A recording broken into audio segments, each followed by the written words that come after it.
श्री सत्यनारायण भगवान की कथा। एक समय नैमिषारण्य तीर्थ में शौनक आदि 88,000 ऋषियों ने श्री सूत जी से पूछा, हे प्रभु, इस कलयुग में वेद विद्या रहित मनुष्यों को प्रभु भक्ति किस प्रकार मिलेगी तथा उनका उद्धार कैसे होगा। हे मुनि श्रेष्ठ, कोई ऐसा तप कहिए जिसमें थोड़े समय में पुण्य प्राप्त होवे तथा मनवांछित फल मिले। वह कथा सुनने की हमारी इच्छा है। सर्व शास्त्र ज्ञाता श्री सूत जी बोले, हे वैष्णवों में पूज्य, आप सब ने प्राणियों के हित की बात पूछी है। अब मैं उस श्रेष्ठ व्रत को आप लोगों से कहूंगा जिस व्रत को नारद जी ने लक्ष्मी नारायण जी से पूछा था और श्री लक्ष्मीपति ने मुनि श्रेष्ठ नारद जी से कहा था, सो ध्यान से सुनो। प्रथम अध्याय। एक समय योगी राज नारद जी दूसरों के हित की इच्छा से अनेक लोकों में घूमते हुए मृत्यु लोक में आ पहुँचे। यहाँ अनेक योनियों में जन्मे हुए प्राय सभी मनुष्यों को अपने कर्मों द्वारा अनेकों दुखों से पीड़ित देखकर सोचा, किस यत्न के करने से निश्चय ही मानवों के दुखों का नाश हो सकेगा। ऐसा मन में सोचकर विष्णु लोक को गए। वहां श्वेत वर्ण और 4 भुजाओं वाले देवों के ईश नारायण का, जिनके हाथों में शंख चक्र गदा और पद्म थे तथा वरमाला पहने हुए थे, देखकर स्तुति करने लगे, हे भगवान, आप अत्यंत शक्ति से संपन्न हैं। मन तथा वाणी भी आपको नहीं पा सकती। आपका आदि मध्य अंत नहीं है। निर्गुण स्वरूप सृष्टि के कारण भक्तों के दुखों को नष्ट करने वाला हो, आपको मेरा नमस्कार है। नारद जी से इस प्रकार की स्तुति सुनकर विष्णु भगवान बोले, हे मुनि श्रेष्ठ, आपके मन में क्या है? आपका किस काम के लिए आगमन हुआ है?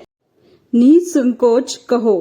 तब नारद मुनि बोले, मृत्यु लोक में अब सब मनुष्य जो अनेक योनियों में पैदा हुए हैं, अपने अपने कर्मों के द्वारा अनेक प्रकार के दुखों से दुखी हो रहे हैं। हे नाथ, मुझ पर दया रखते हो तो बताइए, उन मनुष्यों के सब दुख थोड़े ही प्रयत्न से कैसे दूर हो सकते हैं। श्री भगवान जी बोले, हे नारद, मनुष्य की भलाई के लिए तुमने बहुत अच्छी बात पूछी है। जिस काम के करने से मनुष्य मोह से छूट जाता है, वह मैं कहता हूँ। सुनो, पुण्य देने वाला स्वर्ग तथा मृत्यु लोक दोनों में दुर्लभ एक उत्तम व्रत है। आज मैं प्रेमवश होकर तुमसे कहता हूँ, श्री सत्यनारायण भगवान का यह व्रत अच्छी तरह विधान पूर्वक करके मनुष्य तुरंत ही यहाँ सुख भोग कर मरने पर मोक्ष को प्राप्त होता है। श्री भगवान के वचन सुनकर नारद मुनि बोले कि उस व्रत का फल क्या है, क्या विधान है, किसने यह व्रत किया था और किस दिन यह व्रत करना चाहिए, विस्तार से कहो। भगवान बोले, दुख शोक आदि को दूर करने वाला, धन धान्य को बढ़ाने वाला, सौभाग्य तथा संतान को देने वाला यह व्रत सब स्थानों पर विजयी करने वाला है। भक्ति और श्रद्धा के साथ किसी भी दिन मनुष्य श्री सत्यनारायण की शाम के समय ब्राह्मणों और बंधुओं के साथ धर्म परायण होकर पूजा करे। भक्ति भाव से नैवेद्य, केले का फल, घी, दूध और गेहूं का चूर्ण सवाया लेवे। गेहूं के अभाव में साठी का चूर्ण, शक्कर तथा गुड़ ले और सब भक्षण योग्य पदार्थ जमा करके भगवान को अर्पण करें तथा बंधु बांधवों सहित ब्राह्मणों को भोजन करावे। पश्चात स्वयं भोजन करें। नृत्य गीत आदि का आचरण कर श्री सत्यनारायण भगवान का स्मरण करता हुआ समय व्यतीत करें। इस तरह व्रत करने पर मनुष्यों की इच्छा निश्चय पूरी होती है। विशेषकर कली काल में मृत्यु लोक पर यही मोक्ष का सरल उपाय है। सत्यनारायण व्रत कथा का प्रथम अध्याय समाप्त। द्वितीय अध्याय। सूत जी बोले, हे ऋषियों, जिसने पहले समय में इस व्रत को किया है उसका इतिहास कहता हूँ, ध्यान से सुनो। सुंदर काशीपूर्ण नगरी में एक अत्यंत निर्धन ब्राह्मण रहता था। वह भूख प्यास से बेचैन हुआ नित्य पृथ्वी पर घूमता था। ब्राह्मणों से प्रेम करने वाले भगवान ने ब्राह्मण का रूप धारण कर उसके पास जाकर आदर के साथ पूछा, हे विप्र, नित्य दुखी हुआ पृथ्वी पर क्यों घूमता है? श्रेष्ठ ब्राह्मण बोला, मैं निर्धन ब्राह्मण हूँ, भिक्षा के लिए पृथ्वी पर फिरता हूँ। हे भगवान, यदि आप इसका उपाय जानते हो तो कृपा करके कहो। वृद्ध ब्राह्मण बोला कि सत्यनारायण भगवान मन वांछित फल देने वाले हैं, इसलिए हे ब्राह्मण, तू उनका पूजन कर, जिसके कार्य करने से मनुष्य सब दुखों से मुक्त होता है। ब्राह्मण को व्रत का सारा विधान बतलाकर बूढ़े ब्राह्मण का रूप धारण करने वाले श्री सत्यनारायण भगवान अंतर्ध्यान हो गए। जिस व्रत को वृद्ध ब्राह्मण ने बतलाया है, मैं उसको करूंगा, यह निश्चय करने पर उसे रात में नींद नहीं आई।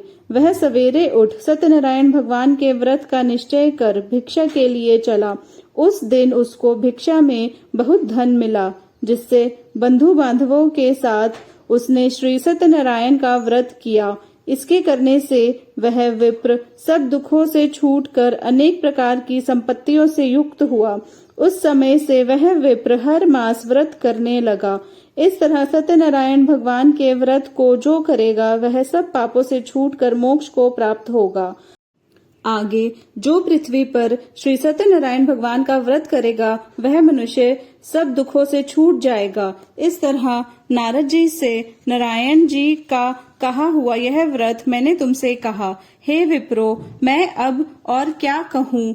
ऋषि बोले, हे मुनिवर, संसार में उस विप्र से सुनकर और किस किस ने इस व्रत को किया, हम वह सब सुनना चाहते हैं। इसके लिए हमारे मन में श्रद्धा है। सूत जी बोले, हे मुनियों, जिस जिस ने इस व्रत को किया है वह सब सुनो। एक समय एक विप्र धन और ऐश्वर्य के अनुसार बंधु बांधवों के साथ व्रत करने को तैयार हुआ। उसी समय एक लकड़ी बेचने वाला बूढ़ा आदमी आया और बाहर लकड़ियों को रखकर विप्र के मकान में गया। प्यास से दुखी लकड़हारा उनको व्रत करते देखकर विप्र को नमस्कार कर कहने लगा कि आप यह क्या कर रहे हैं और इसके करने से क्या फल मिलता है, कृपया मुझसे कहो। ब्राह्मण ने कहा, सब मनोकामनाओं को पूरा करने वाला यह श्री सत्यनारायण भगवान का व्रत है। इसकी ही कृपा से मेरे यहाँ धन धान्य आदि की वृद्धि हुई है। विप्र से इस व्रत के बारे में जानकर लकड़हारा बहुत प्रसन्न हुआ। चरणामृत ले और प्रसाद खाने के बाद अपने घर को गया। लकड़हारे ने अपने मन में इस प्रकार का संकल्प किया कि आज ग्राम में लकड़ी बेचने से जो धन मिलेगा उसी से श्री सत्यनारायण भगवान का उत्तम व्रत करूंगा। यह मन में विचार कर वह बूढ़ा आदमी लकड़ियां अपने सर पर रख कर जिस नगर में धनवान लोग रह रहे थे वह ऐसे सुंदर नगर में गया। उस रोज वहां पर उसे उन लकड़ियों का दाम पहले दिनों से 4 गुना मिला। तब वह बूढ़ा लकड़हारा दाम ले और अति प्रसन्न होकर पके केले की फली, शक्कर, घी, दूध, दही और गेहूं का चूर्ण इत्यादि श्री सत्यनारायण भगवान के व्रत की कुल सामग्रियों को लेकर अपने घर गया। फिर उसने अपने भाइयों को बुलाकर विधि के साथ भगवान जी का पूजन और व्रत किया। उस व्रत के प्रभाव से वह बूढ़ा लकड़हारा धन, पुत्र आदि से युक्त हुआ और संसार के समस्त सुख भोग कर बैकुंठ को चला गया। श्री सत्यनारायण व्रत कथा का 2वां अध्याय संपूर्ण।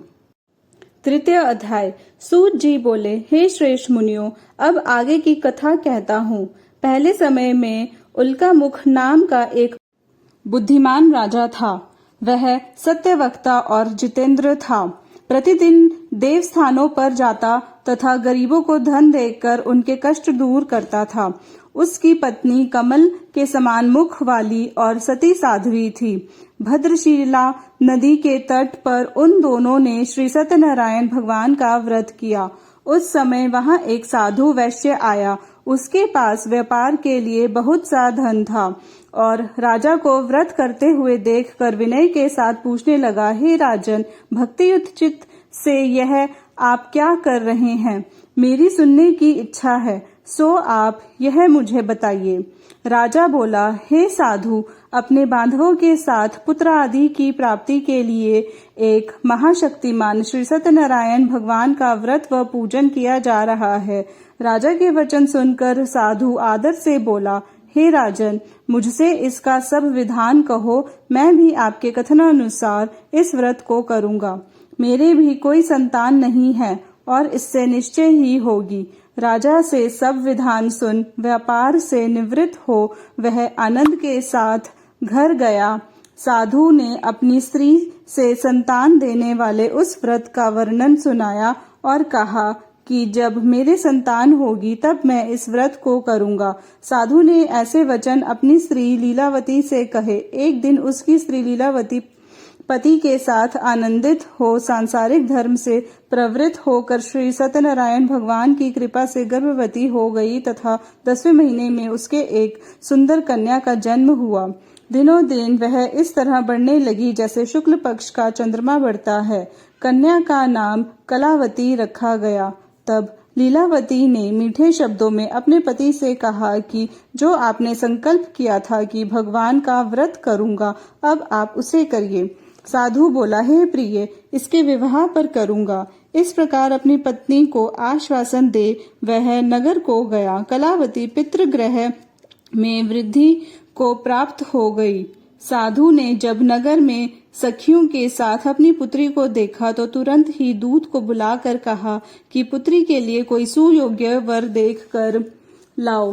साधु की आज्ञा पाकर दूत कंचन नगर पहुंचा और वहां पर खोज और देखभाल कर लड़की के लिए सुयोग्य वणिक पुत्र को ले आया। उस सुयोग्य लड़के को देखकर साधु ने अपने बंधु बांधवों सहित प्रसन्नचित्त अपनी पुत्री का विवाह उसके साथ कर दिया, किंतु दुर्भाग्य से विवाह के समय भी उस व्रत को करना भूल गया। तब श्री भगवान क्रोधित हो गए और शाप दिया कि तुम्हें दारुण दुख प्राप्त होगा। अपने कार्य में कुशल साधु बनिया जामाता सहित समुद्र के समीप स्थित होकर रतनपुर नगर में आया और वहां दोनों ससुर जमाई चंद्रकेतु राजा के पास उस नगर में व्यापार करने लगे। एक बार भगवान श्री सत्यनारायण की माया से प्रेरित कोई चोर राजा का धन चुरा कर भागा जा रहा था, किंतु राजा के दूतों को आता देखकर चोर ने घबरा कर भागते हुए राजा के धन को वहीं चुपचाप रख दिया जहां वे ससुर जमाई ठहरे हुए थे। जब दूतों ने उस साधु वैश्य के पास राजा का धन को देखा तो दोनों को बांध कर ले गए और प्रसन्नता से दौड़ते हुए राजा के समीप जाकर बोले, ये दोनों चोर हम पकड़ कर लाए हैं, देख कर आज्ञा दे। तब राजा की आज्ञा से उनको कठिन कारावास में डाल दिया और उनका धन छीन लिया। श्री सत्यनारायण भगवान के श्राप द्वारा उनकी पत्नी भी घर पर बहुत दुखी हुई और घर पर जो धन रखा था चोर चुरा कर ले गए। शारीरिक व मानसिक पीड़ा तथा भूख प्यास से अति दुखी हो अन्न की चिंता में कलावती एक ब्राह्मण के घर गई। वहां उसने श्री सत्यनारायण भगवान का व्रत होते देखा, फिर कथा सुनी तथा प्रसाद ग्रहण कर रात को घर आई। माता ने कलावती से कहा, हे पुत्री, अब तक कहाँ रही? वह तेरे मन में क्या है? कलावती बोली, हे माता, मैंने एक ब्राह्मण के घर श्री सत्यनारायण भगवान का व्रत देखा है। कन्या के वचन सुनकर लीलावती भगवान के पूजन की तैयारी करने लगी। लीलावती ने परिवार और बंधुओं सहित श्री सत्यनारायण भगवान का पूजन किया और वर मांगा कि मेरे पति और दामाद शीघ्र आ जावे। साथ ही प्रार्थना करी कि हम सब का अपराध क्षमा करो। श्री सत्यनारायण भगवान इस व्रत से संतुष्ट हो गए और राजा चंद्रकेतु को स्वप्न में दर्शन देकर कहा, हे राजन, दोनों वैश्यों को प्रातः ही छोड़ दो और उनका सब धन जो तुमने ग्रहण किया है दे दो, नहीं तो मैं तेरा धन, राज्य, पुत्र आदि नष्ट कर दूंगा। राजा से ऐसा वचन कहकर भगवान अंतर्ध्यान हो गए। प्रातःकाल राजा चंद्रकेतु ने सभा में अपना स्वप्न सुनाया। फिर दोनों वणिक पुत्रों को कैद से मुक्त कर सभा में बुलाया। दोनों ने आते ही राजा को नमस्कार किया। राजा मीठे वचनों से बोला, हे महानुभावों, भावी वश ऐसा कठिन दुख तुम्हें प्राप्त हुआ है, अब तुम्हें कोई भय नहीं। ऐसा कहकर राजा ने उनको नए नए वस्त्र आभूषण पहनाए तथा उनका जितना धन लिया था उससे 2 गुना धन देकर आदर से विदा किया। दोनों वैश्य अपने घर को चल दिए। श्री सत्यनारायण व्रत कथा का तीसरा अध्याय समाप्त। चौथा अध्याय। सूत जी बोले, वैश्य ने मंगलाचार करके यात्रा आरंभ की और अपने नगर को चल दिए।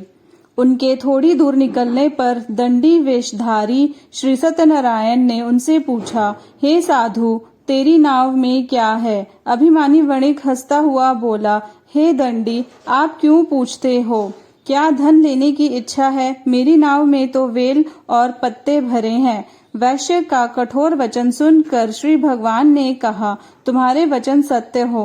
दंडी ऐसा कहकर वहां से दूर चले गए।